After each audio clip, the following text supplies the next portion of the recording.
بہت شکریہ جی. میں یہ سمجھتا ہوں کہ نورین نے جب نعت پڑھ دی ہے اور تقریب تو وہاں پہ آ کے ختم ہو گئی. کتنے اچھے مضامین پڑھے گئے.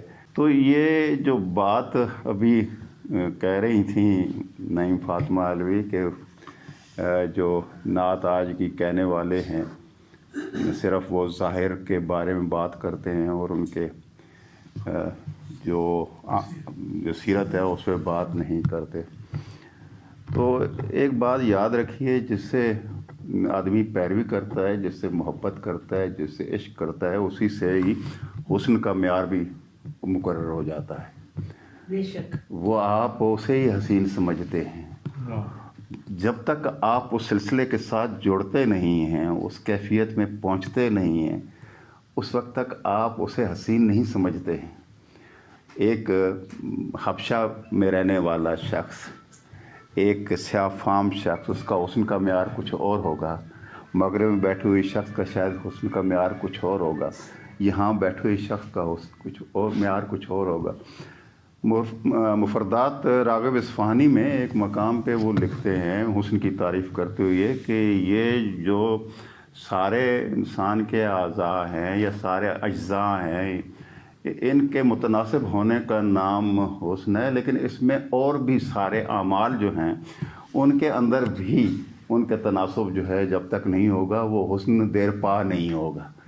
تو جناب رسالت مآب صلی اللہ علیہ وسلم اگر آپ دیکھیے جس وقت وہ جاتے ہیں اور ام معبد کے ہاں وہ پہنچتے ہیں تو وہ جو ان کے بارے میں جو کہہ رہی ہیں تو اس میں ان کے شمائل بھی آ گئے ہیں اور ان کی سیرت بھی آ گئی. تو شمائل اور سیرت جو ہے وہ اسی لیے ایک ہو گئے ہیں، وہ حسن کا معیار اس لیے ہو گئے ہیں کہ وہ متاثر کرنے والے. تو اس لیے ہم اپنے آقا کی جب بھی نعت کہہ رہے ہوتے ہیں تو ان کی زلفوں کی بھی بات کرتے ہیں، ان کے روئے مبارک کی بات کرتے ہیں، ان کی قامت کی بات کرتے ہیں، ان کے چلنے کے انداز کی بات کرتے ہیں، ان کے بیٹھنے کی بات کرتے ہیں، اور ان کے جو سیرت پاک ہے اس کی بھی بات کر رہے ہوتے ہیں. اور یہ سارے جو چیزیں ہیں یہ ہماری نعت کا حصہ ہو گئی ہیں اور ہونی چاہیے. لیکن سوال وہی ہے جو آپ نے بات کہی ہے کہ پہلے اس سلسلے سے تو جڑیے. پہلے اس پانی میں مچھلی جائے گی جس میں وہ سکون سے رہ سکتی ہے، چل سکتی ہے، تب وہ اسے وہ کیفیت ملے گی نا، وہ اس میں تیر سکے گی. تو اس کیفیت میں نورین طلعت اروبہ جو ہے وہ ہیں.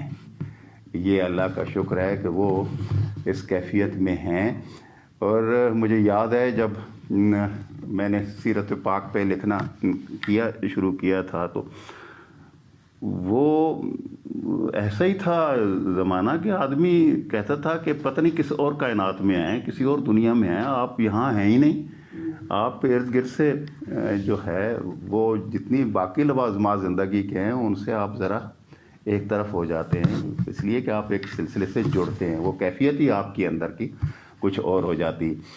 جب کتاب مکمل ہو گئی تو بھائی نام کیا رکھوں جو، تو مجھے اس کا نام پیکر جمیل سوجا تھا. وہ اس لیے سوجا تھا کہ میں پیکر صرف وہ ان کے ظاہری وجود کو نہیں بلکہ ان کے مکمل کامل وجود کو وہ سمجھا. اس لیے کہ وہ کامل جو ہستی ہیں وہ ہمارے لیے رہنما بھی ہیں اور ہمارے لیے حسن کا مرکز بھی ہیں، محور بھی ہیں اور معیار بھی ہیں. تو دوسری بات جو میں نے انہوں نے مجھے اس قابل سمجھا اس خاکسار کو کہ اپنی نعتیں بھیجی تھیں اور میں نے اس پہ کچھ لکھا تھا، لیکن وہ میں مضمون جیب میں ہونے کے باوجود بچا اس لیے رہا ہوں کہ وہ جب تقریب ہوگی تو پھر انشاءاللہ اس میں پڑھیں گے. آپ نے دیکھا ہوگا کہ جس وقت میں یہاں آیا تو اسلام آباد میں تو انوار فیروز صاحب سے ملاقات رہی تھی اور اٹک کا ایک حوالہ چونکہ میرا بھی ہے اور ان کا بھی تھا، تو وہ شاید یہی وجہ تھی کہ وہ بہت مجھے قریب اپنے انہوں نے کر لیا. اور جب میری کتاب آئی پہلی باندھ آنکھوں سے پرے، بلکہ دوسری آپ کہہ لیں افسانوں کا پہلا مجموعہ تھا وہ تو وہ انہوں نے بڑا اس پہ خوبصورتی سے اس وقت دونوں وقت میں تو انہوں نے بڑا اس کا چوکٹا لگایا اور اس پہ بڑا خوبصورت سے لکھا. تو تب سے اس گھرانے کے ساتھ ایک تعلق. اور یہ میں حیران ہوتا ہوں ایسے گھرانے کا ذکر جب بھی ہوتا ہے کہ دادا بھی شعر کہتے ہوں، والد صاحب بھی شعر کہتے ہوں، خود بھی شعر کہتے ہوں، بچے بھی شعر کہتے ہوں، تو ایک پورا گھرانہ ہی جو ہے وہ شاعری کی طرف اور ادب کی طرف اور علم کی طرف متوجہ ہو. تو یہ اللہ کا کرم ہوتا ہے اور آپ پہ اللہ کا کرم ہے کہ یہ ہوا. لیکن اتنی بڑی نعمت ہونے کے باوجود اگر اندر آدمی کے کسک یہ موجود ہو اور وہ وہاں مدینہ میں رہتے ہوئے، مکہ میں رہتے ہوئے، جدہ میں رہتے ہوئے، وہاں سے آتے ہوئے یہ دعا کرے کہ میں اللہ میاں مجھے یہ جو شہرت ملی ہے غزل سے، یہ جو میں دوسری شاعری کر رہی ہوں اس کے بجائے میں صرف نعت کہنے لگوں، تو یہ جو کیفیت یہ دعا کے لیے خیال کا پیدا ہونا بھی بنیادی طور پہ یہ توفیق سے ہوتا ہے. یہ ایسے نہیں ہو جاتا کہ ہر آدمی کو یہ مل جائے. میں یہ دیکھتا ہوں کہ کئی لوگ ہیں بس جی آج نعتیہ مشاعرہ ہے، چلو جی جلدی سے گھسیٹ لو 2-4 لفظ.